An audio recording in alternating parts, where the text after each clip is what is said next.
Good evening friends. In this class we are going to continue the topic utility maximization problem. पिछली class में हम लोगों ने utility maximization problem को diagrammatically समझा था. In this class we are going to study this topic mathematically. तो आज हम समझेंगे कि यूटिलिटी मैक्सिमाइजेशन प्रॉब्लम को मैथमेटिकली यूज करके हम किस तरह से वॉलेशन डिमांड कर फाइंड आउट कर सकते हैं, मार्शेलियन डिमांड कर फाइंड आउट कर सकते हैं, ऑर्डिनरी डिमांड कर फाइंड आउट कर सकते हैं और अनकंपनसेटेड डिमांड कर भी फाइंड आउट कर सकते हैं. ये सारी चीजें एक ही होती है.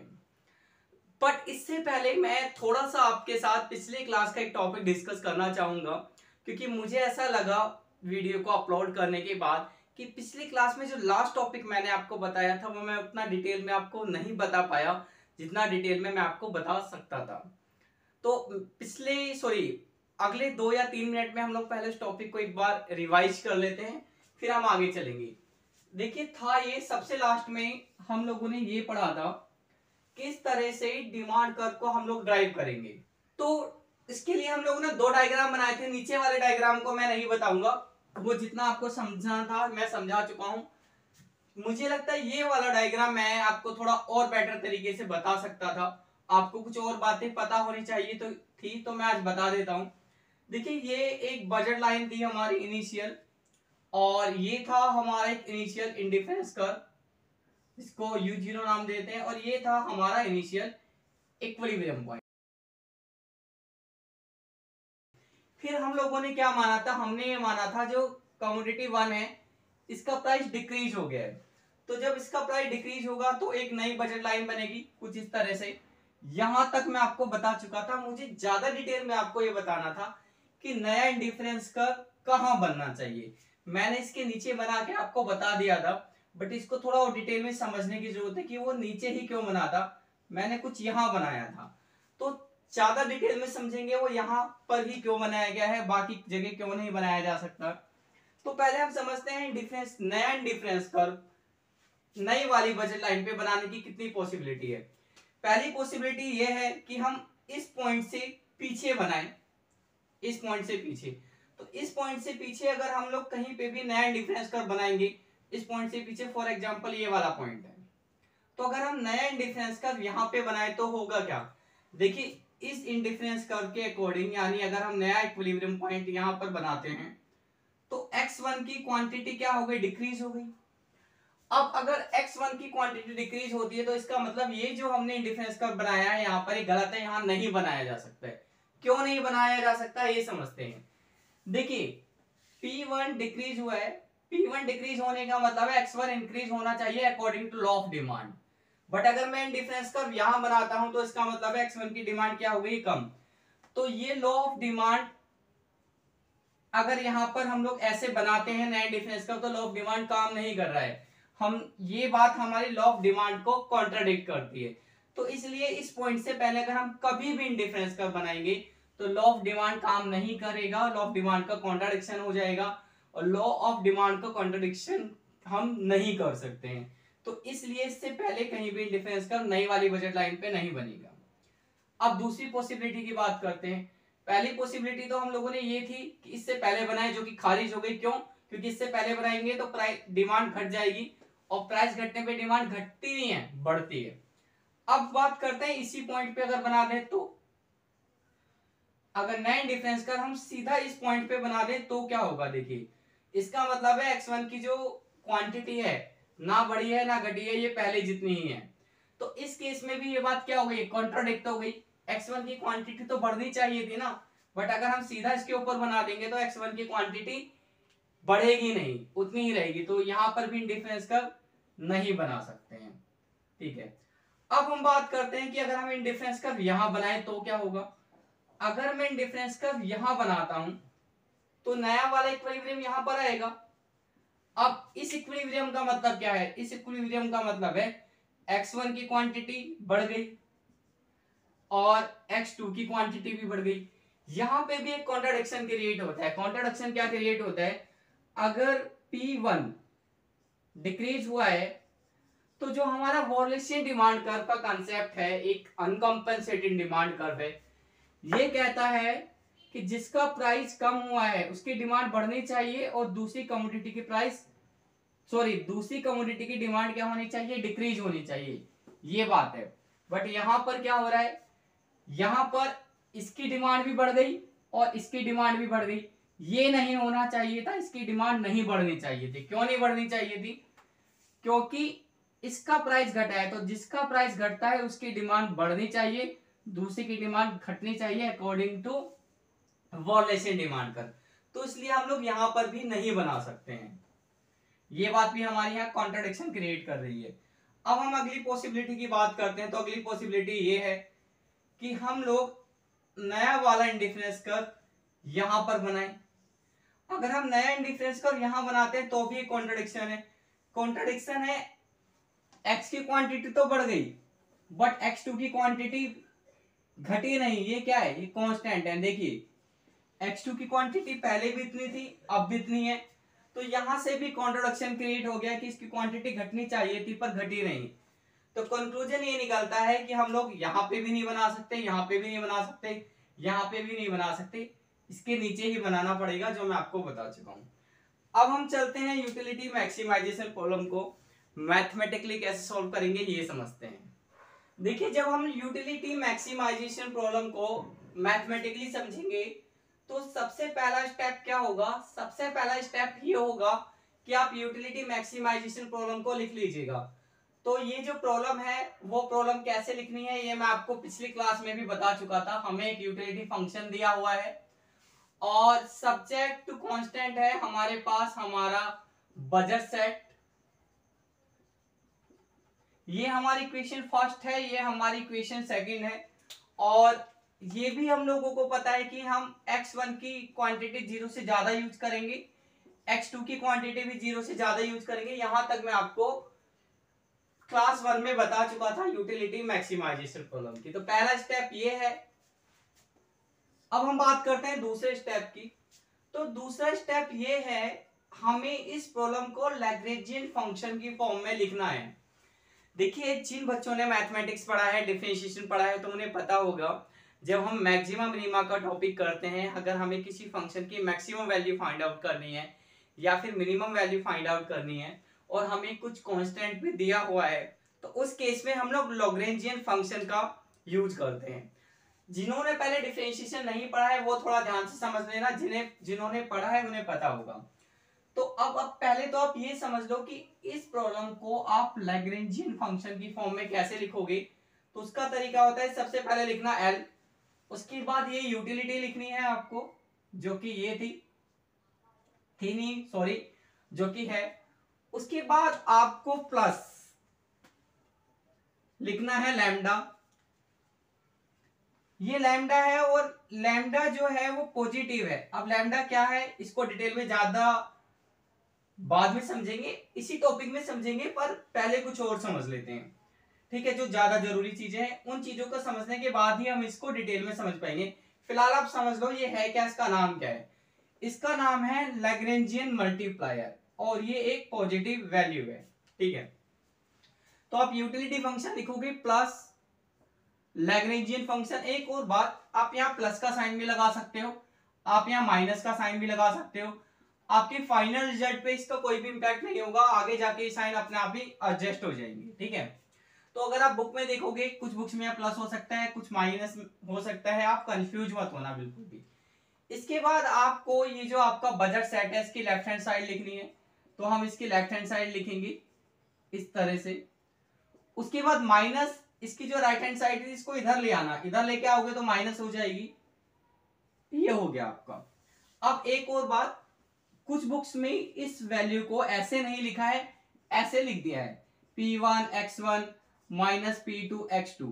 डिफरेंस क्या है, मैंने पहले ये वाली वैल्यू लिखी है, m को इधर ले आया माइनस का हो गया। कुछ बुक्स में क्या है, पहले m को लिखा है ऐसे, फिर इन वाली वैल्यू को इधर लेके आए तो ये माइनस के हो गए, ठीक है। बट आपका इससे रिजल्ट पे कोई इंपैक्ट नहीं पड़ेगा, जो फाइनल रिजल्ट हम लोग कैलकुलेट करके लाएंगे वो वही रहेगा। अब आपकी मर्जी, आप यहाँ पे चाहो तो माइनस लगा लो, आपकी मर्जी, इसे पहले लिख लो, इन दोनों के बाद में लिख लो माइनस में, रिजल्ट फाइनली वही आएगा। इसके बाद हम एक बड़ा ब्रैकेट लगाएंगे ऐसे, फिर यहाँ पे लिखेंगे एल से पहले मैक्सिमम, और यहाँ पे भी लिखेंगे मैक्सिमम। अब एक और बात है कि हम लोग लैम्डा से मल्टीप्लाई करते क्यों हैं, ये बहुत इंपॉर्टेंट बात है। अब देखिए लैम्डा क्या है, लैम्डा का काम क्या है ये समझ लेते हैं, क्योंकि क्वेश्चन तो बहुत सारी जगह आपको यूट्यूब पे मिल जाएगा, बट एक एक चीज बारीकी से पता होना बहुत जरूरी है, जिससे आप आगे अगर कोई भी कॉम्पिटिटिव एग्जाम दो तो उसकी अलग से तैयारी पे बहुत ज्यादा आपको माथा पच्चे ना करनी पड़े। तो ये जो हमारी इक्वेशन है अगर हम इसको ध्यान से देखें तो यहाँ पर इक्वल का साइन नहीं है, इक्वल का साइन नहीं है। ये लेफ्ट हैंड साइड जो है वो इनकम से या तो कम हो सकती है या उसके बराबर हो सकती है। अब हमें एक ऐसी वैल्यू की जरूरत होती है जिस वैल्यू को हम इस इक्वेशन में अगर मल्टीप्लाई कर दें तो ये दोनों साइड इक्वल हो जाए। तो हमें क्या करना होता है, लैम्डा बेसिकली क्या है, लैम्डा एक ऐसी वैल्यू है जिसको मल्टीप्लाई करने के बाद ये पूरी इक्वेशन क्या हो जाएगी, इक्वल। और इस पूरी इक्वेशन को हमें इक्वल इसलिए करना होता है, इस साइन को खत्म करना होता है, क्योंकि कंज्यूमर इक्विलिब्रियम की जो हमारी फर्स्ट ऑर्डर कंडीशन है जो मैंने आपको फर्स्ट क्लास में समझाई थी, उसमें एक कंडीशन ये भी थी कि बजट लाइन इक्वलिटी का साइन कैरी करती हो। तो इसको इक्वलिटी का साइन कैरी कराने के लिए हमें इस इक्वेशन में एक पॉजिटिव वैल्यू से मल्टीप्लाई करनी होती है जिससे दोनों इक्वल हो जाए। वो पॉजिटिव वैल्यू है हमारी लैम्डा यानी कि लैग्रेंजियन मल्टीप्लायर। अब जो लैम्डा की वैल्यू है वो अननोन है, अननोन है, और ये क्या है, ये है लैग्रेंजियन मल्टीप्लायर। तो पहला स्टेप ये था आपका, दूसरा स्टेप ये है। अब हम बात करते हैं तीसरे स्टेप की, थर्ड स्टेप की तरफ चलते हैं। तो थर्ड स्टेप में क्या करना है, थर्ड स्टेप में आपको इस फंक्शन का डिफरेंशिएशन करना है। हम लोग पार्शियल डिफरेंशिएशन यूज करेंगे, using partial differentiation with respect to x1 x2 and lambda. हमें क्या करना है, हमें इस इक्वेशन का पार्शियल डिफरेंशिएशन करना है x1 के रिस्पेक्ट में, x2 के रिस्पेक्ट में और लैम्डा के रिस्पेक्ट में। तो जब हम लोग इस इक्वेशन का पार्शियल डिफरेंशिएशन करेंगे x1 के रेस्पेक्ट में, तो ये इक्वेशन हो जाएगी हमारी कुछ इस तरह से। ये लेफ्ट हैंड साइड का डिफरेंशिएशन हो गया। अब हमें क्या करना है, अब हमें राइट हैंड साइड का डिफरेंशिएशन करना है। तो डिफरेंशिएशन कैसे करेंगे, थोड़ा ध्यान से समझना। लेफ्ट हैंड साइड का डिफरेंशिएशन तो ये हो गया, राइट हैंड साइड का डिफरेंशिएशन ऐसे होगा। सबसे पहले हम डिफरेंशिएशन करेंगे इसका, ये क्या है, ये है यूटिलिटी फंक्शन। तो हम लोग लिखेंगे डिफरेंशिएशन हम लोग करेंगे यूटिलिटी फंक्शन का, किसके रेस्पेक्ट में, x1 के रेस्पेक्ट में। अगली बात, हमें इस वाले पार्ट का डिफरेंशिएशन करना है x1 के रेस्पेक्ट में। तो आपको पता है जब हम x1 के रेस्पेक्ट में इस वाले पार्ट का डिफरेंशिएशन करेंगे तो जहां जहां पर x1 नहीं है वो जीरो हो जाएगा। इसका कारण ये है कि जब हम पार्शियल डिफरेंशिएशन करते हैं तो जिस वेरिएबल के रेस्पेक्ट में डिफरेंशिएशन करते हैं उस वेरिएबल को छोड़कर बाकी वेरिएबल्स को कांस्टेंट माना जाता है, उनका डिफरेंशिएशन जीरो हो जाता है। तो इस पोर्शन के साथ x1 नहीं है, ये जीरो हो जाएगा। इस m के साथ भी आपका x1 नहीं है, ये भी जीरो हो जाएगा। आपका x1 है सिर्फ इसके साथ। x1 का डिफरेंशिएशन क्या होगा, 1 होगा, क्योंकि x1 के रेस्पेक्ट में ही हम लोग डिफरेंशिएशन कर रहे हैं। तो लैम्डा आपका बाहर ऐसे रहेगा, ये 1 हो गया, आपके पास आ गया p1। पहली बात, इस तरह से जब आप डिफरेंशिएशन करोगे x2 के रेस्पेक्ट में इस इक्वेशन का, तो लेफ्ट हैंड साइड पे ये हो जाएगा। अगेन इसका डिफरेंशिएशन करेंगे यूटिलिटी का, तो इसको हम लोग ऐसे लिखेंगे, ये हो गया। अब हमें डिफरेंशिएशन इस वाले पोर्शन का करना है। तो जब इस वाले पोर्शन का डिफरेंशिएशन करेंगे तो क्या होगा, x2 के रिस्पेक्ट में हम लोग डिफरेंशिएशन कर रहे हैं। अब जहां जहां पर x2 नहीं है उसका डिफरेंशिएशन जीरो होगा, तो इसके साथ x2 नहीं है, ये जीरो हो जाएगा। इसके साथ भी x2 नहीं है, ये भी जीरो हो जाएगा। x2 किसके साथ है, इसके साथ है, तो x2 का डिफरेंशिएशन हो जाएगा 1। इस हिसाब से आपके पास ये आ जाएगा ये। इसके बाद हमें डिफरेंशिएशन x1 के रेस्पेक्ट में कर लिया, x2 के रेस्पेक्ट में कर लिया। अब हमें डिफरेंशिएशन करना है लैम्डा के रेस्पेक्ट में। तो जब हम लैम्डा के रेस्पेक्ट में करेंगे तो ध्यान रखना जिसके साथ लैम्डा नहीं है वो सब क्या हो जाएगा, जीरो। तो इसके साथ लैम्डा नहीं है, इसका डिफरेंशिएशन जीरो हो जाएगा, ये खत्म। इस पूरी इक्वेशन के साथ लैम्डा है, लैम्डा का डिफरेंशिएशन क्या करेंगे, लैम्डा का डिफरेंशिएशन होगा 1, क्योंकि लैम्डा के रेस्पेक्ट में कर रहे हैं। ये पूरी इक्वेशन आपके पास आ गई, p1 x1 P2 X2 minus M। तो हमारा ये सेकंड स्टेप ये था। थर्ड स्टेप ये था कि हमें इनका डिफरेंशिएशन कर लेना है, फर्स्ट ऑर्डर डिफरेंशिएशन। अब हम बात करते हैं आगे कि आगे हमें क्या करना है। तो पहले आप इतना नोट कर लीजिए। अब देखिए हमारे स्टेप 4 क्या है और स्टेप 5 क्या है। जब भी हमें किसी चीज की मैक्सिमम वैल्यू निकालनी होती है तो वहां पर दो कंडीशन होती हैं, एक फर्स्ट ऑर्डर कंडीशन होती है और एक सेकंड ऑर्डर कंडीशन होती है। तो पहले हम लोग फर्स्ट ऑर्डर कंडीशन को समझेंगे और उसके बाद हम लोग सेकंड ऑर्डर कंडीशन को समझेंगे। तो सबसे पहले हम लोग लिखेंगे first order condition for utility maximization problem. इसको हम लोग नेसेसरी कंडीशन भी कहते हैं।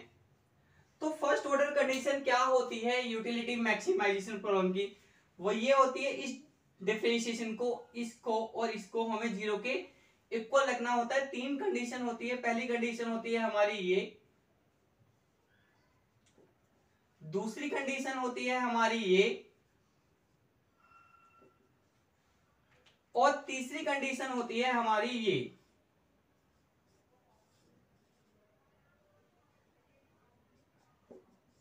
ये तीन कंडीशंस हैं, ठीक है। अब इन कंडीशंस को आपको ध्यान से समझना है। फर्स्ट ऑर्डर कंडीशन क्या कहती है? इन तीनों को हम लोग जीरो के इक्वल रखेंगे। तो इन तीनों को हम रख देते हैं जीरो के इक्वल। ये जीरो, ये जीरो, ये जीरो। जब आप इसको जीरो के इक्वल रखोगे तो क्या होगा, इस वाली वैल्यू को आप इस साइड ले आइएगा। जब इस वाली वैल्यू को इस साइड लेके आओगे तो ये माइनस के हो जाएगा। अब ये क्या है आपके पास, इसको ध्यान से समझना। ये है डिफरेंशिएशन यूटिलिटी का विद रेस्पेक्ट टू x1। तो जब यूटिलिटी का डेरिवेटिव करते हो आप x1 के रेस्पेक्ट में, तो इसका मतलब होता है ये मार्जिनल यूटिलिटी है कमोडिटी 1 की।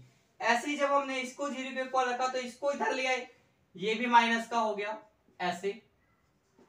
अब ऐसे ही ये क्या है, ये है यूटिलिटी फंक्शन का डेरिवेटिव x2 के रेस्पेक्ट में। तो जब आप यूटिलिटी का डेरिवेटिव करोगे x2 के रेस्पेक्ट में तो ये क्या आएगा, आपके पास आएगा मार्जिनल यूटिलिटी ऑफ कमोडिटी 2। ऐसे ही हम लोग क्या करेंगे, हम इसको भी इधर लेके आएंगे। तो ये हो गया हमारे पास m is equal to P1 X1 P2 और X2। इस इक्वेशन को हम थर्ड नाम दे देते हैं। ये इक्वेशन हो गई हमारी फोर्थ और ये इक्वेशन हो गई हमारी फिफ्थ। ये अभी हमारा स्टेप 4 की चल रहा है।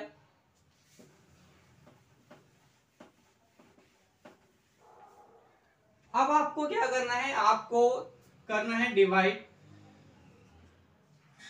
डिवाइडिंग थर्ड इक्वेशन को फोर्थ इक्वेशन से डिवाइड कर दीजिएगा। जब आप थर्ड इक्वेशन को फोर्थ इक्वेशन से डिवाइड करोगे तो आपके पास आएगा, लेफ्ट हैंड साइड को लेफ्ट हैंड साइड से डिवाइड करेंगे ऐसे, और राइट हैंड साइड को राइट हैंड साइड से डिवाइड करेंगे ऐसे। तो माइनस से माइनस कैंसिल हो गया, लैम्डा से लैम्डा कैंसिल हो गया।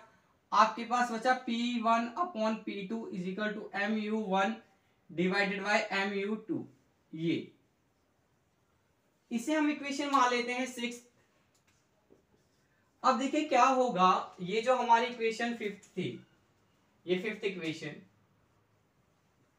और ये सिक्स्थ इक्वेशन, अब हमें दोनों इक्वेशन को सॉल्व करना है। तो आप लिख लेना solving equation fifth and sixth. तो अगर हम इक्वेशन फिफ्थ और सिक्स्थ को सॉल्व करेंगे तो हमारे पास तीन वैल्यू आएगी।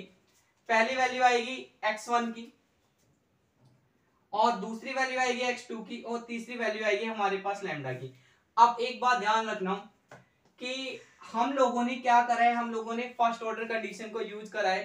फर्स्ट ऑर्डर कंडीशन को यूज करके ये कंडीशन आ गई है। ये कंडीशन होती है कंज्यूमर इक्विलिब्रियम की, आपको पता है। अभी डिटेल में मैं आपको आज ही की क्लास में भी बताऊंगा। तो आप ये समझ लीजिए कि आप कंज्यूमर इक्विलिब्रियम की फर्स्ट ऑर्डर कंडीशन को अचीव कर चुके हो, यानी कि यूटिलिटी मैक्सिमाइजेशन की फर्स्ट ऑर्डर कंडीशन आपकी अचीव हो गई है। तो अब ये जो आपको यहां से वैल्यू मिलेगी x1 की, x2 की और लैम्डा की, ये इन तीनों की इक्विलिब्रियम वैल्यू है, इसलिए इनके आगे लगा लेंगे हम लोग star. Star is standing for equilibrium value. अब दूसरी बात आपको समझनी है, ये जो वैल्यू आएगी x1 की, जो भी वैल्यू आएगी वो P1 का फंक्शन होगी, P2 का फंक्शन होगी, इनकम का फंक्शन होगी। ऐसे ही x2 की जो वैल्यू आएगी वो P1 का फंक्शन होगी, P2 का फंक्शन होगी और इनकम का फंक्शन होगी। इसके बाद जो आपकी लैम्डा स्टार की वैल्यू आएगी वो भी P1 का फंक्शन होगी, P2 का फंक्शन होगी और इनकम का फंक्शन होगी। यहां तक ये था आपका स्टेप 4। अब जो हमारा स्टेप 5 है, 5th स्टेप में देखिए हम लोग क्या करेंगे। 5th इक्वेशन में हम लोग इन सभी इक्वेशन का मीनिंग एक्सप्लेन करेंगे, यानी कि इन सभी इक्वेशन का इकोनॉमिक इंटरप्रिटेशन क्या है, ये इक्वेशन क्या कह रही हैं। अगर हम किसी इक्वेशन को सिर्फ लिख देते हैं तो लिख देने से काम नहीं चलता है, उसको लिखने का कोई कारण होता है। वो इक्वेशन कोई इंफॉर्मेशन आपको दे रही होती है, कुछ इंफॉर्मेशन पास करती है। तो अब हम समझेंगे ये इक्वेशन क्या क्या इंफॉर्मेशन पास आउट कर रही है। पहले हम लोग ये आप नोट कर लेना। अब जो इंपॉर्टेंट इक्वेशन है मैं उस इक्वेशन को नोट कर रहा हूं। हमारी इंपॉर्टेंट इक्वेशन है फिफ्थ इक्वेशन को मैं दोबारा नोट कर रहा हूं और उसको थोड़ा चेंज कर रहा हूं। इस वाली साइड को मैं यहां पे लिख रहा हूं और इस वाली साइड को यानी इनकम को मैं इस साइड लिख रहा हूं और ये इक्वेशन है हमारी 5th। इसके बाद अगली इंपॉर्टेंट इक्वेशन है हमारी ये, इसको भी मैं थोड़ा अलग तरीके से लिख रहा हूं। ये इसकी भी मैंने साइड चेंज कर दी है। ये है हमारी इक्वेशन 6।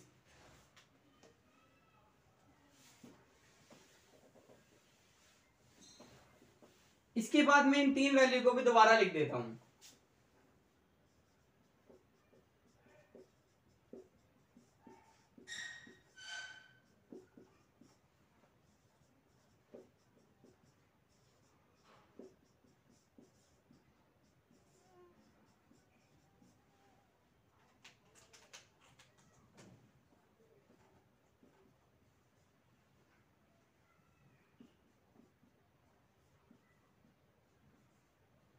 अब एक एक इक्वेशन को करके हम लोग इनका इकोनॉमिक इंटरप्रिटेशन समझेंगे। इस इक्वेशन को मैं नाम दे देता हूं 7 और इस इक्वेशन को नाम देता हूं 8 और इस इक्वेशन को नाम देता हूं मैं 9। तो देखिए पहले तो हम सबसे पहले इस इक्वेशन को समझते हैं, इस इक्वेशन का क्या इंटरप्रिटेशन है। हमारी फर्स्ट ऑर्डर कंडीशन मैंने पिछली क्लास में आपको बताया था, दो फर्स्ट ऑर्डर कंडीशन होती है। पहली कंडीशन ये होती है कि बजट लाइन इक्वलिटी का साइन कैरी करती हो। तो ये इक्वेशन इस बात को प्रूव कर रही है कि हमारी कैलकुलेशन से बजट लाइन इक्वलिटी के साइन को कैरी करती है, यानी कि हमारा total expenditure on commodity X1 and X2 is equal to income.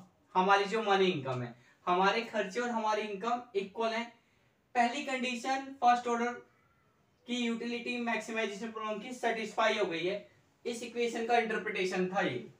अब हम बात करते हैं इस इक्वेशन की। इस इक्वेशन का क्या इंटरप्रिटेशन है। तो देखिए ये जो वैल्यू है, बेसिकली ये वैल्यू है आपकी MRS। ये आपका है प्राइस रेशो। MRS होता है आपका स्लोप ऑफ इंडिफरेंस कर्व और जो प्राइस रेशो है वो होता है हमारा स्लोप ऑफ बजट लाइन। तो ये इक्वेशन ये कहती है कि इंडिफरेंस कर्व की स्लोप और बजट लाइन की स्लोप एक दूसरे के इक्वल है। ये हमारी दूसरी कंडीशन थी फर्स्ट ऑर्डर कंडीशन में। फर्स्ट ऑर्डर कंडीशन दो होती हैं। पहली, बजट लाइन इक्वलिटी का साइन कैरी करती है जो कि फिफ्थ इक्वेशन रिप्रेजेंट कर रही है। सिक्स्थ इक्वेशन आपको बताती है कि इंडिफरेंस कर्व की स्लोप और बजट लाइन की जो स्लोप है वो एक दूसरे के इक्वल है। और अगर आप इसको चाहो तो इसको ऐसे भी लिख सकते हो, इसको ऐसे ही लिखा रहने देंगे। ये P1 आ जाएगा यहां पर और ये आ जाएगा यहाँ पर। ये क्या रिप्रेजेंट कर रही है ये मैं पिछले क्लास में ही आपको बता चुका था। इसका मतलब है अगर कंज्यूमर 1 रुपया खर्च करता है X1 कमोडिटी पे तो उसे कितनी मार्जिन यूटिलिटी मिलती है। इसका मतलब है अगर कंज्यूमर 1 रुपया खर्च करता है X2 कमोडिटीज पे तो उसको कितनी मार्जिन यूटिलिटी मिलती है। तो फिफ्थ इक्वेशन का इकोनॉमिक इंटरप्रिटेशन हम लोगों ने समझ लिया है। सिक्स्थ इक्वेशन का भी इकोनॉमिक इंटरप्रिटेशन हम लोगों ने समझ लिया है। अब ये जो नीचे की इक्वेशंस बचती हैं इनकी हम बात करते हैं। तो देखिए इसमें ये दो जो इक्वेशन है, 7th इक्वेशन और 8th इक्वेशन, ये इक्वेशन क्या है, ये है आपका ऑर्डिनरी डिमांड कर्व, या आप इसे डिमांड फंक्शन भी कह सकते हो, और यही आपका वॉलेशियन डिमांड फंक्शन भी है, यही आपका मार्सेलियन डिमांड फंक्शन भी है, और यही है आपका अनकंपनसेटेड डिमांड फंक्शन। तो ये दोनों इक्वेशन आपकी ordinary demand function, Walrasian demand function, Marshallian demand function और अनकंपनसेटेड डिमांड फंक्शन है। अगर आपसे एग्जाम में पूछा जाता है ordinary demand function, Walrasian demand function, Marshallian demand function या फिर अनकंपनसेटेड डिमांड फंक्शन, तो ये उसकी वैल्यू है, ये आप फाइंड आउट कर चुके हो। ठीक है, अब ये दोनों वैल्यू क्या है, अगर हम इन दोनों वैल्यू को कुछ इस तरह से लिख देते हैं तो इसका मतलब है ये कंज्यूमर का ऑप्टिमम मंडल है, ऑप्टिमम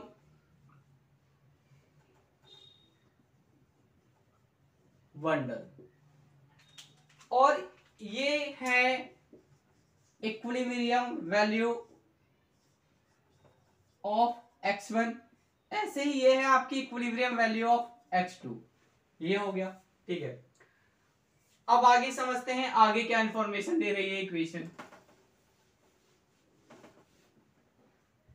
ये इक्वेशन कहती है कि x1 की जो वैल्यू है वो इसके अपने प्राइस पे डिपेंड करती है, x2 के प्राइस पे डिपेंड करती है और इनकम पे भी डिपेंड करती है। Means x1 is the function of P1, P2 and income. ऐसे ही इक्वेशन आपको क्या बताती है, ये इक्वेशन आपको बताती है कि x2 की जो डिमांड है ये P1 पे डिपेंड करती है, P2 पे डिपेंड करती है और इनकम पे डिपेंड करती है। Means x2 is the function of P1, P2 and m। तीसरी बात है लैम्डा की, जो हमारा लॉग्रेंजियन मल्टीप्लायर है। तो ये इक्वेशन बताती है लॉग्रेंजियन मल्टीप्लायर भी फंक्शन है P1, P2 और m, क्योंकि इसकी वैल्यू भी P1, P2 और m पर डिपेंड करती है। ये तो ये था हमारा स्टेप फिफ्थ स्टेप था हमारा इन सब इक्वेशन की economic interpretation. First order condition हमारी हो गई है, अब हम बात करते हैं सेकंड ऑर्डर कंडीशन की। तो ये है हमारा step 6, second order condition for utility maximization problem, और सेकंड ऑर्डर कंडीशन को हम लोग बोलते हैं सफिशिएंट कंडीशन। तो ये कंडीशन ये कहती है कि आपका जो इंडिफरेंस कर्व है, इंडिफरेंस कर्व इज कॉन्वेक्स। ये तो आपको पता है, पिछले क्लास में मैंने बता दिया था, बट मैथमेटिकली इसको कैसे प्रूव करोगे, तो इसके लिए आपको क्या करना पड़ेगा, आपको इसके लिए एमआरएस का डिफरेंशिएशन करना पड़ेगा। और जब आप एमआरएस का डिफरेंशिएशन करोगे एक x1 के रेस्पेक्ट में, तो ये पॉजिटिव होना चाहिए, मींस मोर देन 0 होना चाहिए। अगर ये मोर देन 0 आता है तो क्या होगा, तो इसका मतलब है आपका इंडिफरेंस कर्व कॉन्वेक्स है। तो आज की क्लास में हम लोगों ने क्या समझा, आज की क्लास में हम लोगों ने समझा यूटिलिटी मैक्सिमाइजेशन प्रॉब्लम को मैथमेटिकली आप कैसे सॉल्व करोगे। इसकी हेल्प से हम लोगों ने ordinary demand curve, Walrasian demand curve, Marshallian demand curve और अनकंपनसेटेड डिमांड कर्व को समझा। अब बात सिर्फ यहीं पर खत्म नहीं होती है, वॉलेशियन डिमांड कर्व में काफी कुछ है सीखने के लिए। तो वॉलेशियन डिमांड कर्व में अब हम अगली क्लास में समझेंगे कि इन डिमांड कर्व की प्रॉपर्टीज क्या होती है। जैसा मैंने आपको फर्स्ट क्लास में बताया था, हमें टोटल 7 चीजें समझनी है, तो 2 चीजें हम लोग समझ चुके हैं। नेक्स्ट क्लास में हम लोग समझेंगे इन डिमांड फंक्शन की प्रॉपर्टीज। तो मिलते हैं नेक्स्ट क्लास में, टिल देन गुड बाय।